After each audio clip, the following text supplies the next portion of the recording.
Testing 1, 2, 3, 4, 5, 6, 7, 8, 9, 10. How's that? All right, testing 1, 2. I'm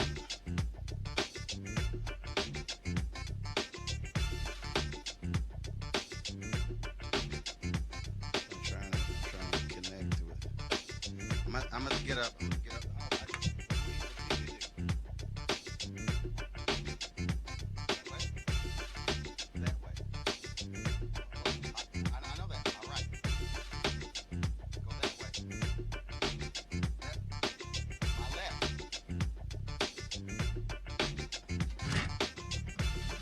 You stand the other way.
Hey folks, Roland Martin here. Today is Friday, June 21st, 2019. I'm broadcasting live from Atlanta, Georgia, where I'm here to host the Susan Taylor National Cares Mentoring Movement Golf Tournament. But of course, the show must go on, and so I decided to do the show from outside. It's a gorgeous day, a little warm, but it's all good. On today's show, civil rights leaders demand justice for James Weaver after an off-duty Stockton police officer points a gun at him. Weaver will be joining us right here to tell his story. Also, another officer involved with shooting where a black man shot and killed in South Bend, Indiana. Mayor Peter Buttigieg, of course, who's running for president on the Democratic side, he had left the campaign trail to return to the city to address what is going on in that particular city. Also, speaking of the candidates, all the Democratic candidates are in South Carolina for the South Carolina Democratic State Convention tonight as we speak. Congressman Jim Clyburn is having his huge statewide fish fry. Well, all of them will be there. He's also saying he's quite surprised that Senators Cory Booker and Kamala Harris are not leading in South Carolina, where nearly 50% of all voters are African American. What is going on with their campaigns? Also, Congressman John Lewis comes to the defense of Vice President Joe Biden after his comments with regards to segregationist senators Jim Eastland as well as Talmadge. And so we'll tell you what Congressman Lewis had to say about that. Is your diet killing you? The Minister of Wellness is here to help you sort through all the issues when it comes to getting you healthy. And also, what the hell's wrong with Larry Elder? He literally went on Fox News and said that no Republicans own any slaves. Can he read? This is the same man who wrote a book called Stupid Black Man. How about Stupid Larry Elder? Folks, it's time to bring the funk on Roland Martin Unfiltered. Let's go. Whatever the biz, he's on it. Whatever it is, he's got the scoop, the fact, the find. And when it breaks, he's right on time and it's rolling. Best believe he's knowing. Putting it down from sports to news to politics. With entertainment just for kicks, he's rolling. It's on go, y'all.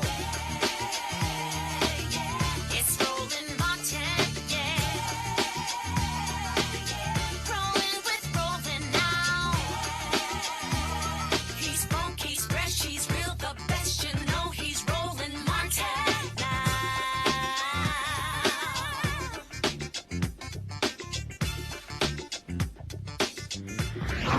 Martin. All right, folks, glad to have you here. Roland Martin here, broadcasting live from Atlanta, Georgia, where I'm here for Susan Taylor's National Cares Mentoring Golf Tournament, helping them raise some funds to mentor our young folks. But let's talk a little politics. Vice President Joe Biden has been embroiled in drama now for 3 days after the comments where he gave the impression to some that he was praising segregationist senators who he worked with in the past. He has pushed back on that, saying he was not praising them. He was saying how he has been able to work with people who he is opposed to on any number of issues. One of the folks rising to his defense, Congressman John Lewis of Atlanta, Georgia.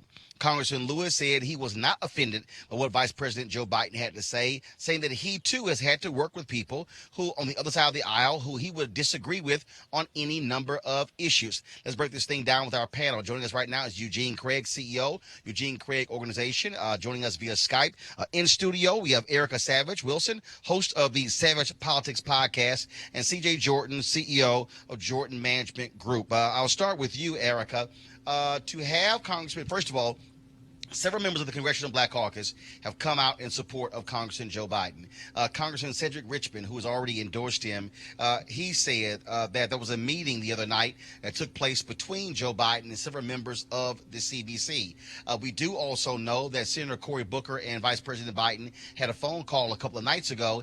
It did not go well. Senator Cory Booker has been really critical of Vice President Joe Biden. And so the fact that this is still going on goes to show how potent the issue is. And frankly, Erica, Vice President Joe Biden has to be very careful not to stir up a hornet's nest unnecessarily. Oh, absolutely. And I believe that the hornet's nest has already been stirred up. And kudos to Senator Booker for not allowing this just to pass. And also, I think we have to look at Joe Biden's unwillingness to apologize for his comments, which particularly in this climate when we have a racist president who has started his re-election campaign, because of course he never stopped campaigning, raised $25 million, is saying that he wants to keep America great again and continues to roll out policies that hurt black and brown folk, that Joe Biden talking about his colloquial relationships with segregationist senators is something that does not bode well with the base of the Democratic Party, which is black people. And so his unwillingness to apologize when he in effect talked about Eastland to his crowd at this fundraiser to say that, well, he never called me boy, he called me son, and that we were able to work together to get things done. Well, now you're slapping in the face all men and women who have been called out of their names or have been demeaned and not recognized for their human capacity. And so the fact that Joe Biden has not apologized, I do think that that is something that we do not need to allow to go away with short-term memory. I think that's something that voters and people who are thinking about the primaries coming up and that are strongly considering all of these contenders need to take with them when they are considering when they go to the polls. CJ, many folks who support Bernie Sanders and other candidates have been talking about Joe Biden opposing a busing law. In fact, I got a tweet a few moments ago where folks have posted a letter dated June 30th, 1977, to the Honorable James O. Eastland, and it was said, "Dear Mr. Chairman, I want you to know that I very much appreciate your help during this week's committee meeting in attempting to bring my anti-busing legislation to a vote. I am hopeful that the bill can be voted on at the next meeting, and with your assistance, I'm confident there is sufficient support for approval by the committee. Again, many thanks for your help. Sincerely, Joe." And this has been coming up as well from people who are critical of Joe Biden. How do you believe he needs to end this before it continues? Well, the only way you're going to end it is he, just comes out and do a dump. I mean, right now, Senator Booker has taken him to task for calling Jesse Jackson a boy, behind the scenes, and now that's coming out. He has taken a position of not truly understanding why the 1994 crime bill locked up over half of, the black population. He's not understanding that. He's also dealing, again, when they dredge up his comments on 7-Eleven and immigrants, and their voice and their dialect, you can't walk into a 7-Eleven. That was what he said as vice president with President Obama. So all of these things are going to continue to drip, drip, drip, drip out and show who Joe Biden was when he came into the Senate and those Democrats that Southern Democrats who he had a relationship with. And the question becomes for him and his team, when should we just do a midnight dump and just get it over with?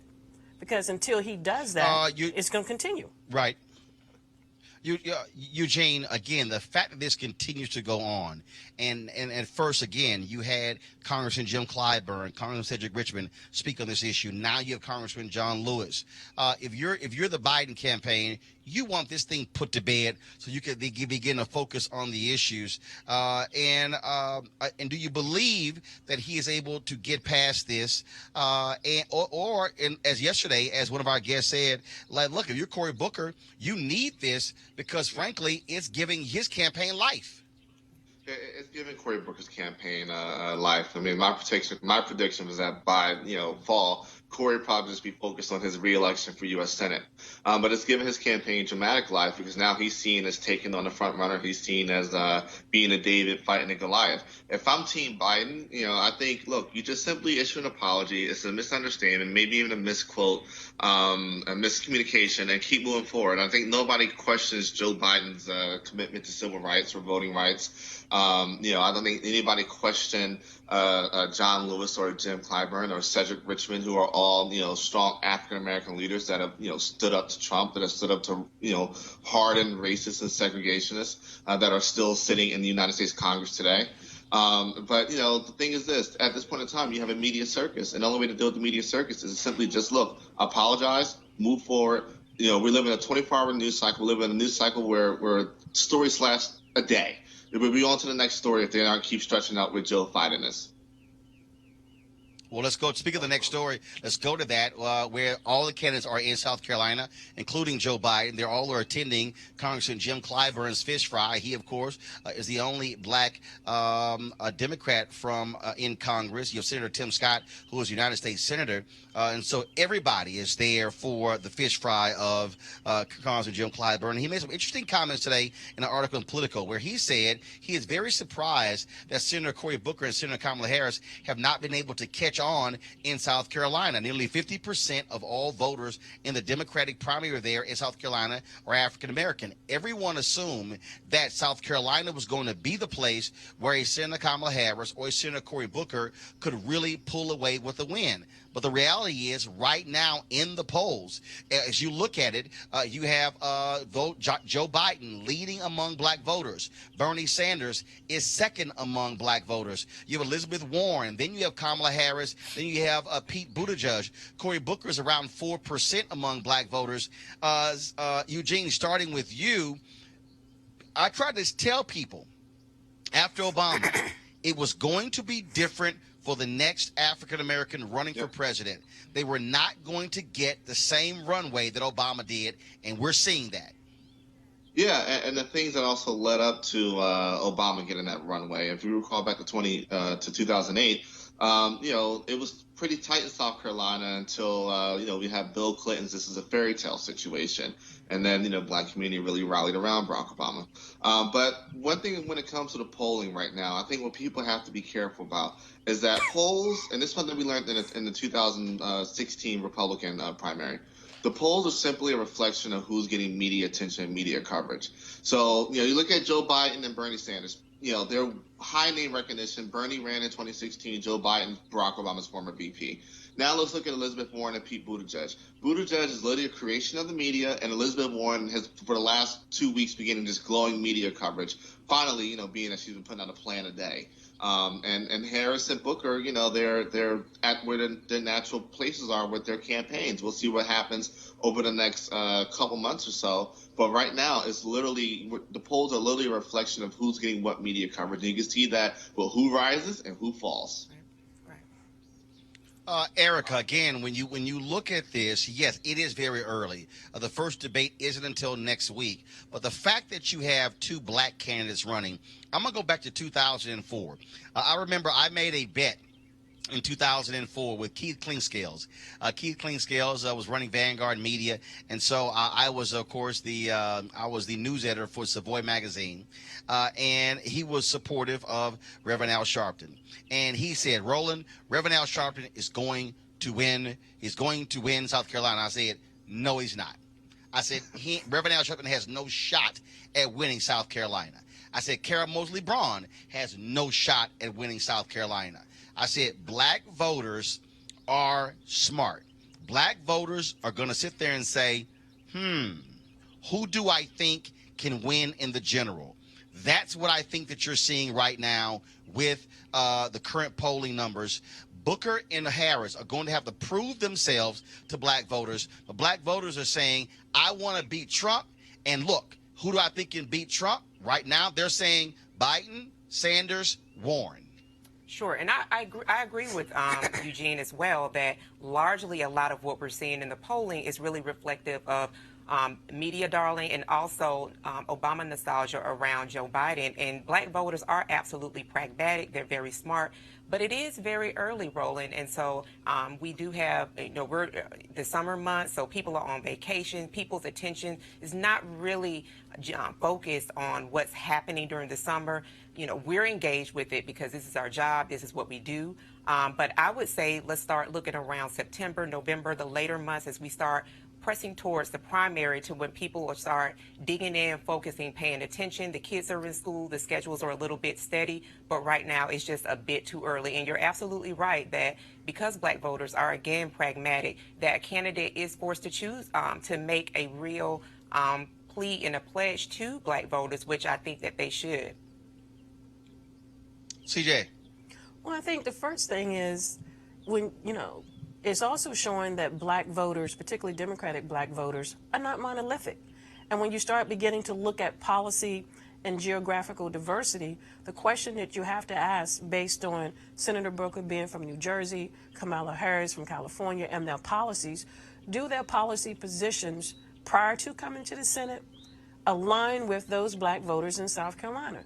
And some of it is not matching up. And so when you look at Joe Biden, until he flip-flopped, he was for the Hyde Amendment dealing with protecting, unborn life. both Booker and Kamala Harris are very, very pro-choice. So it's going to really come down to issues and voting record, and there's going to be a lot more vetting process than what they did in 2008. But you know what, though? I disagree. I think what you have here, again, I think what you're seeing here is you're seeing significant love and support of Vice President Joe Biden because he was the vice president under President Barack Obama. That's first. Two, I think, frankly, let's just be honest. Vice President Joe Biden is known by more people than Senators Booker and Harris. They are going to have to assert themselves. Again, the key for them is going to be, can they win South Carolina? The reality is this, and I don't care what anyone says, Erica, that is, if you're black, you can't win South Carolina, it's going to be a problem for you in other states. I know somebody is saying, oh, Roland Obama, he's black and he won Iowa. No, that's a different deal. The fact of the matter is South Carolina is an early state, and so it's going to be incumbent upon Harris and Booker to make some inroads there and to cut into that lead because, again, they're going to need the launching pad of South Carolina, assuming neither one wins Iowa, neither one wins New Hampshire or Nevada. South Carolina is one of the first four. And your Senator Kamala Harris, polling data right now shows other candidates are deeply cutting into her lead in California. This is going to be a dogfight, and I think people cannot make assumptions saying, well, she's from California, she's going to win California. No assumptions here. Right.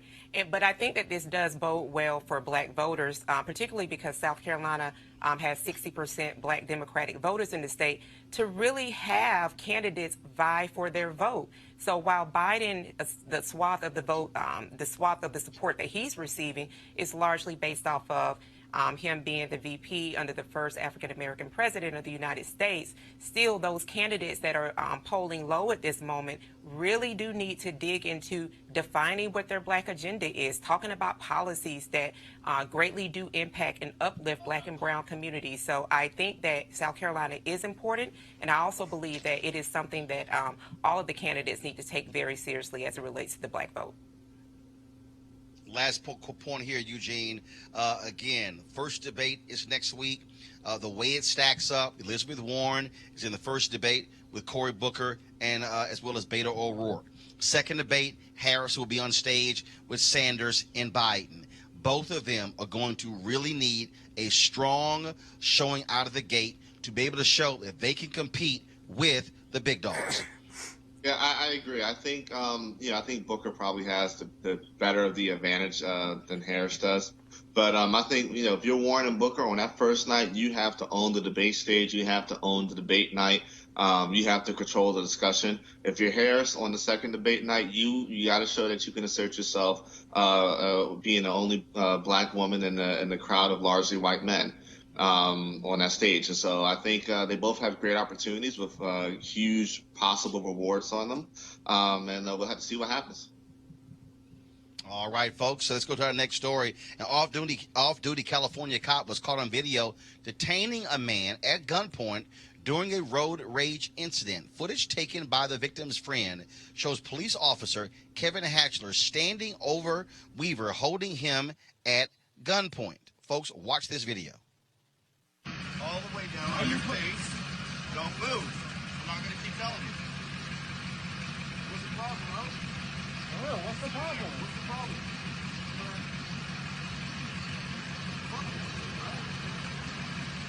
Hey, record this shit. Hold a second. Put a gun on me. There's no fucking reason. You're trying to run me off the road and pull a gun on me? You're a cop? You're a cop? What's your badge number?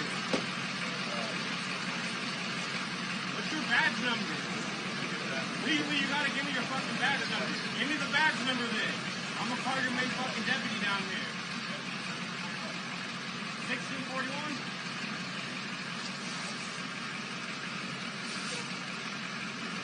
You can't swerve your car if you don't try to hit him. I didn't swerve my car. You did. I got over. Okay. You seen me get really over. You seen my blinker on. You didn't want to let me over.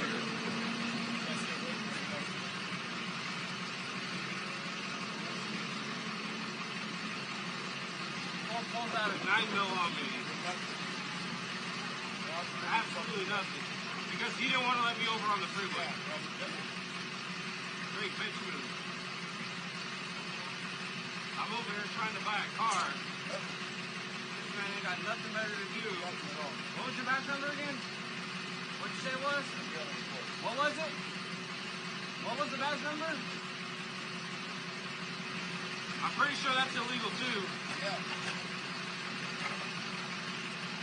But you know, since police can do whatever the fuck they want to black people, you know, they have no fucking repercussions. Fucking ridiculous. You don't even need your gun, bro. Like, we're complying with you. Why do you still have your gun out?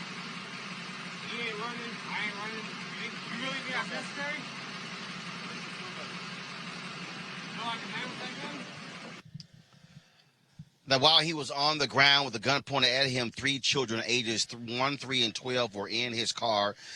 James Weaver is filing a lawsuit. Joining us right now is James Weaver and Reverend Shane Harris with the People's Alliance for Justice. James, I want to go to you first. You had no idea this guy was a cop? I mean, so when did you find out? I mean, did he present himself as that, or did he just come out of the blue dressed in jeans and a shirt with a gun? I found out he was a cop after I was on the ground at gunpoint, basically. That's when I found out he was a police officer. Why did he stop you, and why were you on the ground? So we were coming from Reno into Stockton to buy a car, and we were also picking up a friend because he was on the train. That's actually where it all happened at. And we were going to meet him, and then that's kind of where the situation all escalated and happened there. Right, but what I'm saying is, why did he stop and detain you? Did he just say it was a legal turn? I mean, like, what was the reason? Why all of a sudden did he pull a gun out and have you on the ground?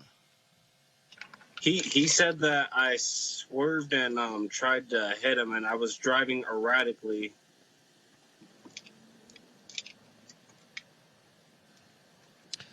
Reverend Shane, I want to go to you now. It's very interesting because I remember being in Chicago, and I was going down a particular street, and then this unmarked car sped up beside me, and this guy's yelling at me, and I don't know who the hell he is. I can't tell he's a cop. Then when he jumps out of his car, he's showing his badge, and I tell him, I said, how am I supposed to know? He was like, why didn't you pull over? I said, well, who the hell are you? I said, no lights on the car. I said, I don't see a badge. I'm not just going to pull over just because you want me to pull over. Right. I think that, what we're seeing here is a big concern to us, Roland, and thank you for always highlighting such important issues. This is why your platform is so needed across this country, because black and brown men in this country are, profiled at larger rates than any other race. Black and brown people are incarcerated more than any other race. And the reality for particularly black men like James Weaver is that this man is on the road. He's headed into Stockton from Reno, Nevada to buy a new car. And basically this cop gets rogue or angry because of his interaction with Mr. Weaver. He's off duty. He's an off-duty officer. And he waits until Mr. Weaver gets to the location he's going to after driving behind him for more than a mile. And here's the thing. Off-duty cop is not supposed to even approach someone unless it's a complete emergency. He had at least a mile worth of time to call backup and be able to get some other backup actual on-duty officers with him. So he gets out of his car. James gets to the scene, and James is arriving at his location, walking into the train station to pick his friend up. And this cop, who does not identify himself until he pulls his gun out, tells James Weaver to get on the ground. James is seeking answers about who this man is. I mean, why is it that we are in a society where we're not able to tell the difference between a robber and a cop? he doesn't know who this man is, and all the way until after James gets on the ground, which I don't know if I would have done, Roland. Then does this cop tell his friends and the other people in the car, his niece, that he's a cop? I mean, this is really egregious and very scary when you are in this kind of society where you are not able to even know the difference between a robber and a cop in this particularly off-duty situation. This cop should have called the police, James, should have called those on duty, right, and should have had some kind of process of ensuring his safety and the safety of James Weaver, but instead used his rogue, angry nature and his position of power as a cop to go after James Weaver. James, I understand that you're filing a lawsuit. Yes. And when will that take place? I'm not too sure yet. It's still in the progress at the moment. Well, Next first week, of all, we're certainly glad that. I'm sorry. Go ahead, Reverend. Yeah, Attorney Stephen King here in Southern California is actually going to be taking on James Weaver's case, and I believe that Attorney King is going to be coming up to Stockton area to meet with Mr. Weaver and do a press conference with Mr. Weaver in announcing the lawsuit. Real quick before we go, I think this is very important. We have spoken to the mayor as well as the police chief, our Stockton, Sacramento leadership of the People's Alliance for Justice, Chris Adams and others are up there dealing with that. And the real fact here that was really concerning to us, Roland, was the fact that this actually was confirmed by the mayor, by the leadership of the city, the police chief, that this cop was in fact off duty, that this cop, was in fact, didn't really have a whole lot around this. James Weaver goes back to Reno, Nevada, where he lives. He was coming to Stockton to buy his car. The cop obviously charged him or sought to charge him with assault with a deadly weapon, which was his car. And that charge was dropped. James Weaver found out that charge was dropped when he traveled back from Stockton a week later for his court hearing date to find out from the clerk that he didn't need to be in court because there was no reason to be there. There's no charges on his file. And then to find out from the district attorney through media that the charges had officially been dropped, So we believe that even though this is not a big money case, we know that Attorney Ben Crump and D.L. Hewley, who we think pushed it out there, we know this is not a big money case. This is about racial profiling in this country. What happened to the family in Phoenix? Egregious. And this is the kind of platform that we need to ensure that people understand that you cannot do this to young black men in this country. And if you do it, we're going to be there to stand up for justice, and we're going to be there to organize. And so Attorney Stephen King is going to be taking on this case, but we're going to be organizing and continuing to organize on James Weaver's behalf along with him and his family, because we believe what happened to him was really egregious and really wrong at every lane. So if folks want to know more information, they can reach out to the People's Alliance for Justice at 213-349-2261 or go to peoplesallianceforjustice.net as we continue this fight for James Weaver in Stockton. All right, folks, I appreciate it. James Weaver and Reverend Shane Harris, thank you so very much. Thank you. Thank you. All right, folks, we come back. We're going to break down. We come back. We're going to talk about getting ready for summer, getting your body ready, which might mean changing your diet. All that next right here on Roland Martin Unfiltered. So I'm broadcasting live from Atlanta, Georgia. Back in a moment. You want to check out Roland Martin Unfiltered? YouTube.com/Roland S. Martin. Subscribe to our YouTube channel. There's only one daily digital show out here that keeps it black and keep it real. It's Roland Martin Unfiltered. See that name right there? Roland Martin Unfiltered. Like, share, subscribe to our YouTube channel. That's YouTube.com/Roland S. Martin. And don't forget to turn on your notifications so when we go live, you'll know it. All right, folks, they're back. MarijuanaStock.org has another great investment opportunity. If you were lucky enough to invest in their last crowdfunding campaign, you know they raised a lot of money in just a few months investing in legal marijuana farms. Those initial investors now own shares of a publicly traded company, And of course, they're excited by that. Now they have a new investment opportunity that is as good, if not better, than the last. I'm talking about industrial hemp CBD. For those who don't know, the hemp plant is a cousin to marijuana, of course, and then it has a higher concentration of CBD, which means hemp CBD gives you all of the medical benefits of marijuana without getting you high. Now, until recently, hemp farming was practically illegal in the U.S. and heavily regulated by the DEA. However, that changed with the 2018 Farm Bill, making it legal to grow hemp CBD in the U.S. and creating one of the largest commodities worldwide. They need land to grow all of the plants, and this makes for an incredible investment opportunity. And that's where our good friends at 420 Real Estate come in. Their business model is simple. They buy land that supports hemp CBD grow operations and lease it to licensed, high-paying tenants. That's right, they are hemp CBD landlords, and you can get in on the action. You can invest in this crowdfunding campaign for as little as $200 up to $10,000.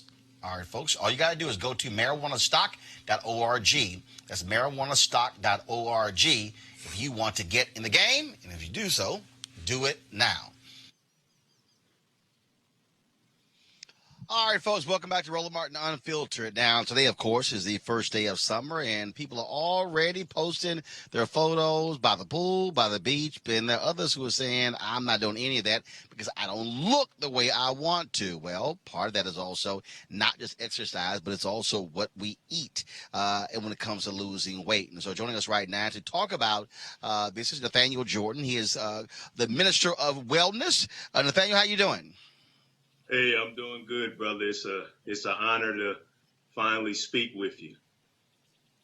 So again, folks talk a lot about working out and walking and exercising, things along those lines. But if you talk to many nutritionists, they tell you the key to losing weight, 80 to 90% of it is really your diet, not your workout.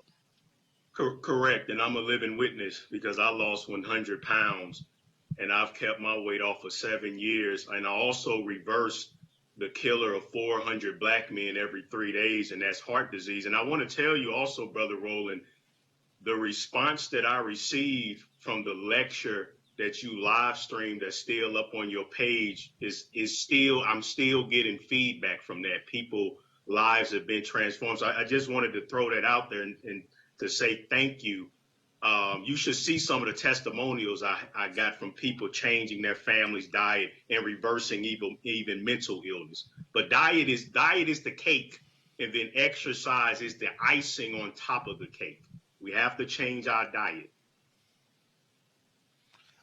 You talked about reversing, losing 100 plus pounds, keeping it off for 7 years. How did you do it? I learned about the 12 components of food addiction. The reason why we all want to be lean and healthy, but we're struggling to achieve that is there are 12 components of food addiction. The foods that we're addicted to, let's be honest, they're more addicting than crack cocaine. And many of us, no matter what type of willpower we use, unless you understand addiction, and those 12 components that I've discovered through my 7 years, because it hasn't been easy, brother. It hasn't been easy to stay this way. And I've put together these components, and I travel the nation as a speaker, teaching people how to defeat those components of food addiction. And that was one of the lectures that you live streamed, Genocide by Diet, on your Facebook page. I'm going to go to Eugene Craig because Eugene, of course, has talked about getting type 2 diabetes. Was it type 2 diabetes, Gene? Well, you were what, type 25? Type 1. Type 1? And how old were you? 26 at the time. So you were 21? You were 26 at the time.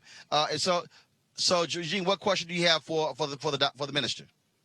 One thing that my endocrinologist told me, when Discover had diabetes was some of the slight changes in diet, dealing with carbs and dealing with meat.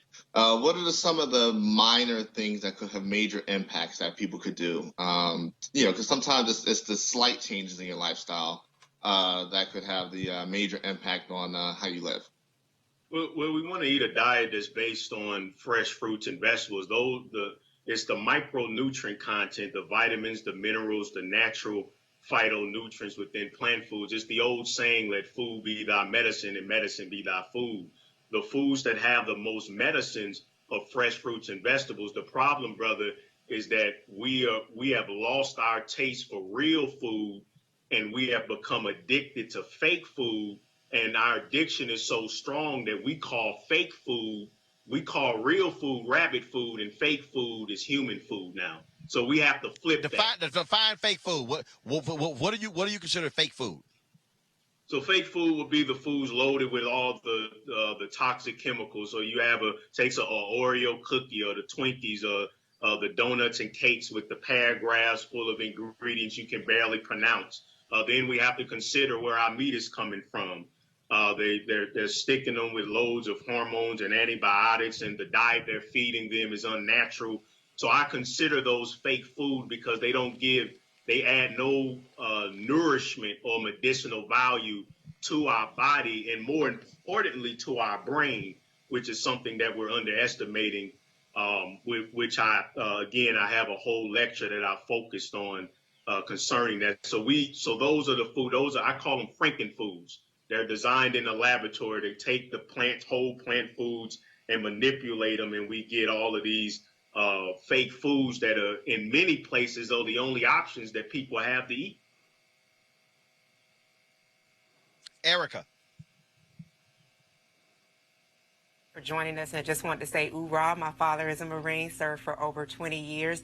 And so with the message that you're carrying, you just shared with us that food addiction is even more aggressive than someone who is addicted to crack. How do we get that message to penetrate into mainstream so that people can start to reverse course at numbers that really seem like the message is taking hold? Well, it is a difficult hill to climb, but that's why me as a health speaker, I travel around to different organizations. It's growing within the church. I speak at churches quite often and other organizations, NAACP and Urban League, and usually the response is tremendous, but it's a lot of knowledge. It takes a lot of knowledge. I have signature programs that I teach that really focus on empowering people so they can believe that they can do it, because a lot of people have lost hope. They don't believe that life is worth living without eating barbecue ribs and fried chicken. And I know this because I posted videos on very large platforms, even when I did the live stream with you, Brother Roland, because the video I did with you, it got a combined over 100,000 views. And even within the comments, you still have, unfortunately, a lot of naysayers who just don't want to accept the fact that what we eat could even affect our emotions and could even affect how we treat each other and how we feel. So it's an uphill battle, but I'm fighting that battle. I was out in D.C. working with Rock Newman. That's how I got connected, to have the honor to have that whole live stream posted on your page, and I had helped him. But even he'll tell you the battle with food addiction is serious.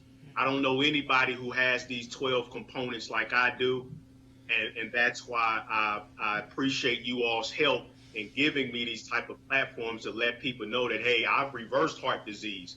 I lost 100 pounds. I've kept it off. I'm 7 years strong, and I have the knowledge to help you all to get off what I call the death train. CJ, final question from you.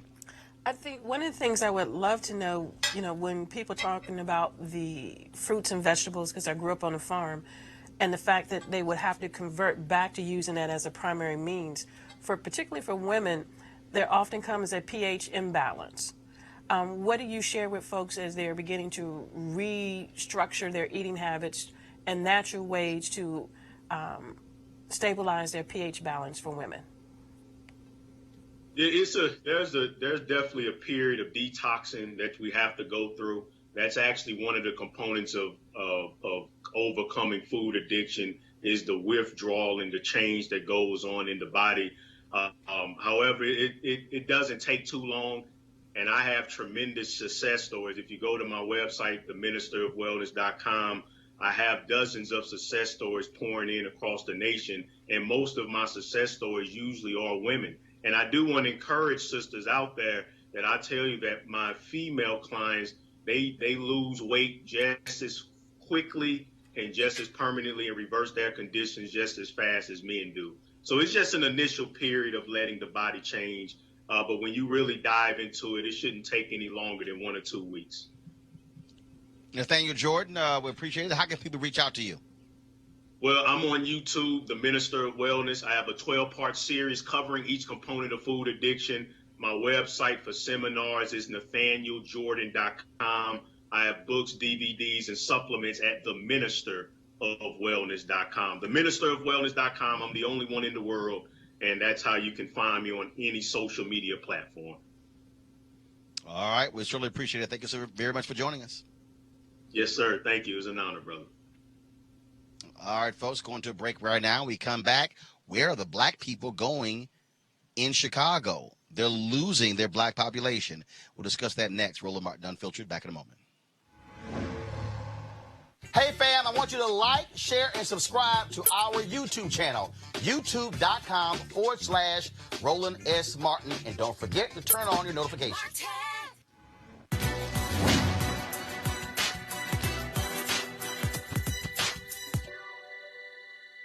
Black literature is taught as sociology, as tolerance, not as a serious, rigorous art form. Writer Toni Morrison.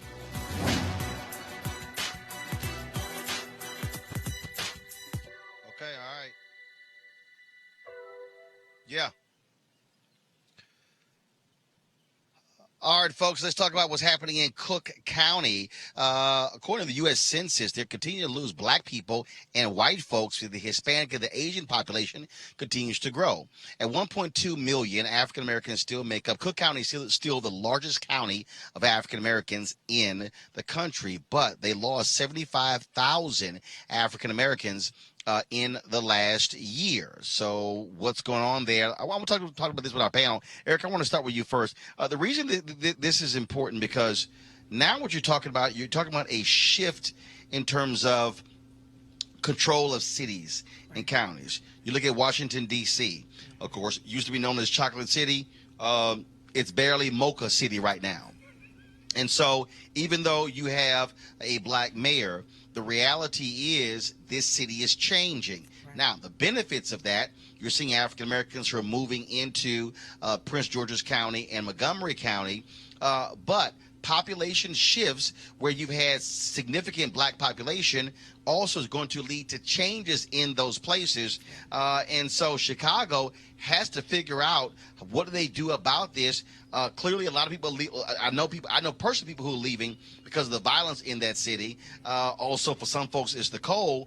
But we're also finding, Erica, a lot of black people who are leaving northern and Midwest cities, returning home to their southern roots. Absolutely, Roland. And you know why? Because it's more economically advantaged for those families to do that. So listen, you mentioned Chicago and D.C. D.C. is one of the number one, it's leading in gentrification, and it's on steroids, particularly when you start thinking and talking about opportunity zones, which the mayors across the 50 states had to assign 25% of land for those, for people to come in for those opportunities to really gentrify neighborhoods. So going back to what we're seeing happen in Chicago, you've got 4 neighborhoods. I was reading a report today. You have 4 neighborhoods that were historically black and brown neighborhoods in Chicago that are now unrecognizable. That definitely has an impact as well. So as people begin to see their neighborhoods changing the landscape, that the property taxes are going up,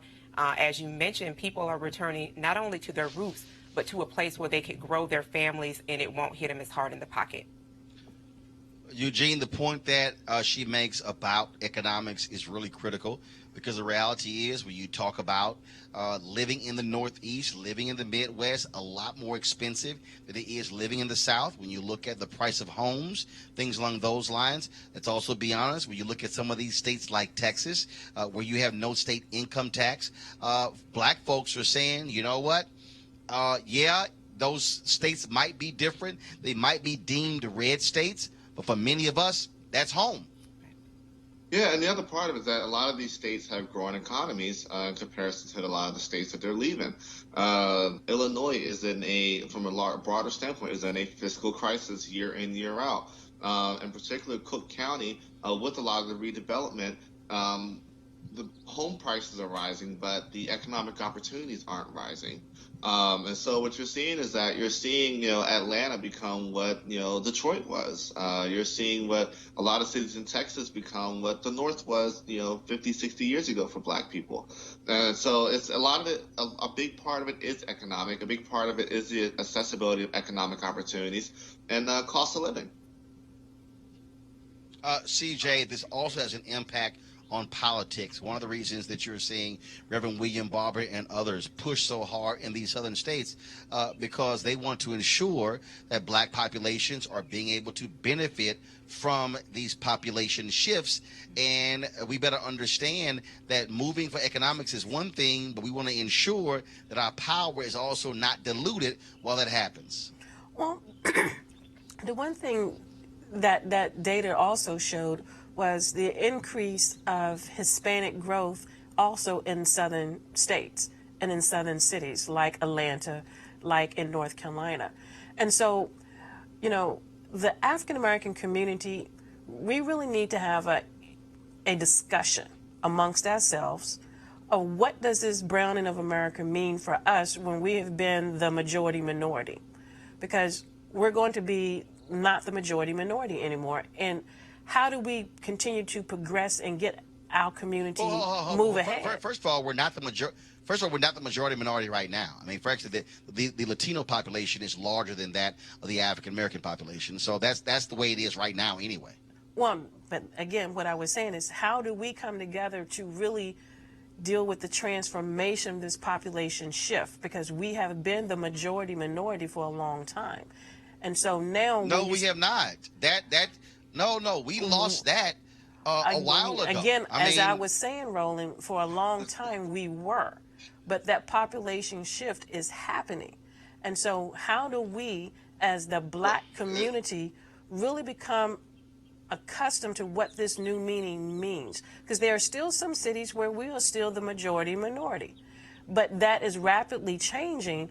And how do we, when we start looking at losing our electoral clout, the shifting of more Black Hispanics running that might not identify with the Black American experience. So we must have a true conversation as the population shift begins to happen.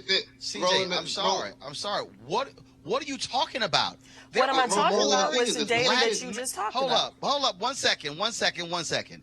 There are more Black members of the Congressional Black Caucus today than there have ever been in history, Eugene. Roland, the thing with CJ's getting at is an old conservative, fallacy and trope that, hey, it has to either be Black or Hispanic, one or the other, that, both groups can't rise together. As if, the plight that we all are dealing with is not similar or one and the same. Increasing Hispanic numbers does not mean that, Black voters are now, their vote mean less, or that there can be less opportunities for Black voters. That's a conservative fallacy that conservatives like to use, in regards to the Hispanic community and particularly immigration. That's where CJ's getting at. No, that's not where I'm getting it. I'm looking at the data, and it goes back to when Ross. You literally just said this that, was hey, not a. I did not get this from a conservative talking point, Eugene. Hold up. I can't hear either one of you. Eugene, finish your point, then CJ. I said, CJ literally just sat here and said, hey, we need to figure out what Black America's place is going to be in the browning of America, as if the increasing Hispanic populations are going to displace Black America's either political power or economic power. That was literally her argument. And that is absolutely correct. CJ. Because, and again, when you look at the Congressional Black Caucus, yes, we do have the most number of members in the CBC. But it also was a spat that took place when Charlie Rangel lost his seat to a Black Hispanic. And that played out in public of where his allegiance was going to be, whether it was going to be to the Hispanic Congressional Caucus or to the CBC. And so we must have this conversation. Stop. First of all, First of all, the guy who he lost to is the first Dominican in the United States Congress. That's That's not first. what I'm arguing Okay, about. that hold up. But what my point is, that congressional district also changed. Look, look. And that's The about, reality again, is this goes here. to the No, shifting of wait demographic a minute. population shift. Wait a minute. You got Sanford Bishop is the mayor of Congress from Georgia with a significant white population in his district. So look. So the bottom line is this here. What's going to happen is when we talk about population shifts, what it also boils down to are African Americans voting our numbers to ensure that we're maximizing our power. That, to me, I think what has to happen. I got to go to my next story. I meant to mention this earlier, and that is Pete Buttigieg is having to deal with the shooting there in South Bend, Indiana. According to police reports, the officer was responding to a call regarding a suspicious person going through cars downtown. He found Eric Logan partially inside a vehicle in the parking lot of Central High School apartments. The officer says he approached the officer. The officer says he approached the officer with a knife raised and was then shot. Now, there's no body camera video. The name of the officer who shot Eric Logan has not been released, but he has been placed on administrative leave. The fact that this happened, Eugene, Buttigieg had to come off of the campaign trail to address this issue, and people have also been critical, saying, wait a minute, Buttigieg, why didn't you have body cam videos in your police department? And I saw one tweet where somebody said, how are you espousing policies to be president that you haven't even implemented as a mayor? Yeah, I mean, and the thing about it is this: mayors have the most direct, localized control of police departments. A mayor want their police department to have body cameras, and body cameras that don't turn off, they can have it. Right. They can mandate that it's policy that, hey, you turn off your body camera, you get an automatic suspension. You turn off the dash cam, you get an automatic suspension. The fact that this officer's name has not been released yet, but we have a dead citizen, is egregious. I think, next week when, folk are on debate stage with them, they need to directly question them about it. They need to directly ask questions about, hey, why haven't you released the name of this officer yet? Folk are correct. You cannot, on one hand, espouse policies of what you want to do to a nation that you won't even do in your own city. Yeah. Erica. Yeah, and just what Eugene said. So mayors have the power, and they oversee housing, transportation, fire, and police departments. So he does not get a hand clap of praise, a slow clap. This is literally his job. And the fact that in the piece reading today, that he talked about when he went and spoke with people in the community, he felt like, and I'm paraphrasing a bit, that it was really a good idea to really communicate what happened with people that are in his community. This is his job, and so honestly, I am very now more curious about, number one, why he's running. What is the interest that he has in the American people when he doesn't seem to be connecting with his own community that he was elected to do? CJ, your thoughts? Well, my curiosity is the fact that why did it take a police shooting for him to even show up in the black community in the first place, when there's plenty of reports that African Americans in his city have not seen him, much less, he hasn't showed up. So the question is, where has he been since he's been mayor in the black community? Where's Pete? Because he hasn't been showing up until shooting. All right, folks, I got to go. This is my last story. And you know what? We might as well deal with Stuck on Stupid to end the week. And he always does this. So on Fox News. So first of all, here's what you have right now. You got a whole bunch of Republicans, Dinesh D'Souza and others, who want to make the argument that racism and slavery and Jim Crow was all Democrats. And it was all because of Democrats.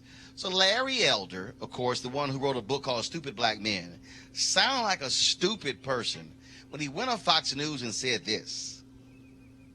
We need affordable health care. Right. So he's basically saying what you said about stop living in the past. Let's move forward and focus on how we can improve. And then also, you had Burgess Owens, who, the athlete, the Oakland Raider, he was in there and he said, listen, I used to be a Democrat. He said that is the party of slavery. And when I did some investigating, I realized that's why I need to leave the party. And he also said that we need to focus on black children doing better on test scores, and he mentions what's happening in the state of California.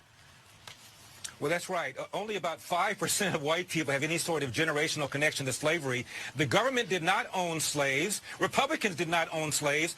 Democrats owned slaves. Democrats founded the KKK. Democrats opposed the 13th Amendment, the 14th Amendment, the 15th Amendment. As a percentage of the party, more Republicans voted for the Civil Rights Act of 1964 than did Democrats. Maybe Democrats ought to sue themselves for reparation. CJ, are you, as a black conservative, are you embarrassed by Larry Elder? I mean, there are some things I agree with Larry on and some things I disagree with Larry on. But are you consistently embarrassed by him sound like a damn fool? Well, depending on what the subject matter is. So, no, I can't say... Eugene, he was lying, Eugene. First of all, Dinesh D'Souza tweeted out that if anyone can prove to me that Republicans own slaves, I will take these tweets down. Historian Kevin Cruz put his foot in his ass, and he went tweet after tweet showing Republicans who were slave owners. I don't understand why Larry Elder and people on Fox News have this fascination that somehow that white supremacy was a democratic thing. Right. White supremacy was a white thing. Yes. There's, in fact, look, President Herbert Hoover was the leader of the Lily White movement. Mm-hmm. He was a Republican. Yeah. I mean, look, we don't have to go into history. We can stay here in 2019. In 2019, we have a sitting member of Congress that wants to repeal the 14th Amendment because it grants birthright citizenship. That is a current sitting member of Congress, and Steve King.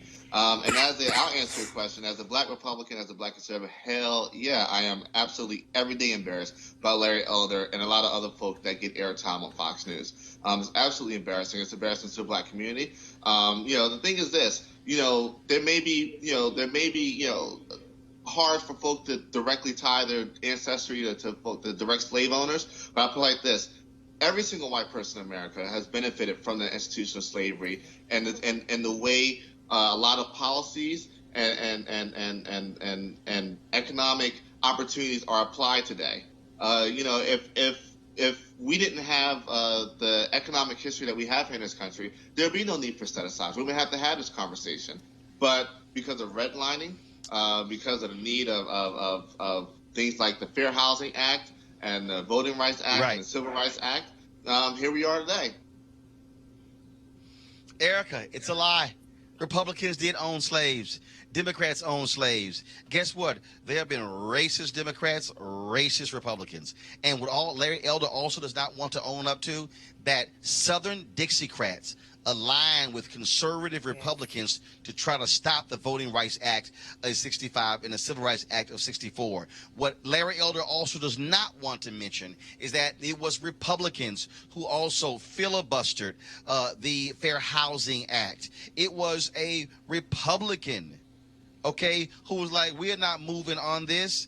And so we can sit here and play games all day, and I love them trying to sit here and pin this. But here's the deal. Since the Civil Rights Act of 64, which, of course, Barry Goldwater opposed. Right. The reality is the Republican Party has flipped. The Republican Party today is the opposition party. They are against civil rights. They are against affirmative action. They are in support of voter suppression. They consistently advocate for policies that denigrate, degrade, and actually limit the future of African Americans. It's just a fact. Erica, go ahead. Absolutely, Roland, and you said it perfectly. And we saw this mass exodus of Republicans, starting back in the late 40s and continuing on to the 70s and 80s. As you mentioned, they are Dixiecrats. LBJ said that after signing both of those historical acts that you named, one of which has been gutted back in 2013, that provides voter protections, particularly for black and brown communities, that he knew that he had delivered, he delivered the vote and lost the South to Republicans. So honestly, this is less about party. This is about slave owners who were white women and men. And so that is something that needs to be accounted for. But what is very unfortunate is that we're living in a climate of sound bites, and so that there are people that don't really care about the context or that don't have the historical context to understand Of that course. this has never been about party. This has always been about upholding whiteness. Well, what you got is Fox News will never have somebody on the opposite side to actually provide those facts, which are critically important. And so they'll trot out the Burgess Owens of the world. They'll trot out Larry Elder. They'll trot out Candace Owens. They'll trot out all of those people, none of them who seem to have ever actually read a book to understand what the truth is when it comes to policies in this country. And so the operative word in white supremacy is white. Yep. And folks need to understand that. And again, if any of y'all out there, if you are a conservative and you want to disagree with me, fine. I want you to go type in Google Herbert Hoover and the Lily White Party. That was a faction of the Republican Party that aligned with the KKK, and they wanted nothing to do with black people. Herbert Hoover was one of the most racist presidents in American history. He was a Republican, and he was followed eventually by a grand racist in Woodrow Wilson, who was a Democrat. You know what that means? Two white men, one Democrat, one Republican, both of them were racist. That is simply our reality. All right, folks, I have got to go. Want to thank Eugene. Want to thank Erica. Want to thank CJ. Folks, we're broadcasting live from Atlanta. Tomorrow I'm going to be playing in a golf tournament. I'm the host of it. And all the money we raise goes to support Susan Taylor's National Cares Mentoring Project. And so what's going on, we're going to be tomorrow 8 a.m. Out at Wolf Creek Golf Club, 3000 Union Road in Southwest Atlanta. You can come on out. If you want to register, you can do so. It is for their University for Parents. And so we are looking forward to having a good time out there. Susan called me and she said, Roland, can you please do this? I said, look, when Susan Taylor calls, you answer the phone. And so that's why I'm here in Atlanta. And so it is a gorgeous day out here in Atlanta. A little warm, but I'm from Houston, so it's no big deal. But if you want to support Roland Martin Unfiltered, folks, we're all about presenting you news and information you're not going to get anywhere else. We're all about, of course, empowering you as well. And so to support us, we want you to go to RolandMartinUnfiltered.com. Join our Brain the Funk fan club. And if you join the fan club, you get discounts to books and other items on my website. If you have signed up via Cash App, if you have not gotten your promo code, shoot us an email. We'll get it to you as well. Our goal is to get 1,000 new fan members by the end of June. And so our goal is to get folks to contribute $50. It can be $5 a month. It could be at one time. You can do it over the course of several months. But if you also want to give more than that, that's fine as well. But what we're trying to create here is an independent black media company that speaks to our issues and our concerns. So that's why we are here. And so please support us at RolandMartinUnfiltered.com. All right, folks, I got to go. I shall be back in studio on Monday. Looking forward to it. And again, be sure to support Susan Taylor's National Cares Mentoring Project for everybody back there in D.C. Hope you have a fantastic weekend. Talk to you guys later. Holla!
You want to support Roland Martin Unfiltered? Be sure to join our Bring the Funk fan club. Every dollar that you give to us supports our daily digital show. There's only one daily digital show out here that keeps it black and keep it real as Roland Martin Unfiltered. Support the Roland Martin Unfiltered daily digital show by going to RolandMartinUnfiltered.com. Our goal is to get 20,000 of our fans contributing $50 each for the whole year. You can make this possible. RolandMartinUnfiltered.com. Hey fam, want to check out Roland Martin Unfiltered, the blackest show on all of digital, cable, and broadcast. Check out our audio podcast. There's only one daily digital show out here that keeps it black and keep it real as Roland Martin Unfiltered. Press play.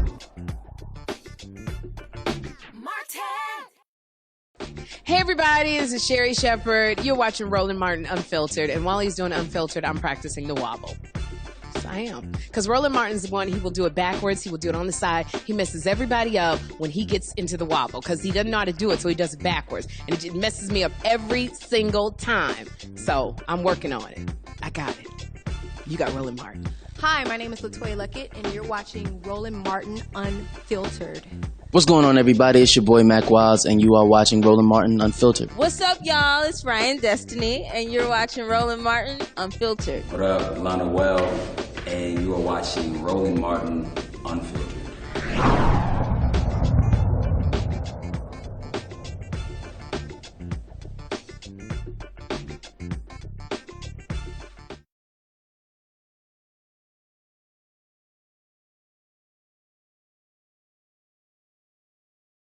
You want to check out Roland Martin Unfiltered? YouTube.com/Roland S. Martin. And subscribe to our YouTube channel. There's only one daily digital show out here that keeps it black and keep it real. It's Roland Martin Unfiltered. See that name right there? Roland Martin Unfiltered. Like, share, and subscribe to our YouTube channel. That's YouTube.com/Roland S. Martin. And don't forget to turn on your notifications so when we go live, you'll know it.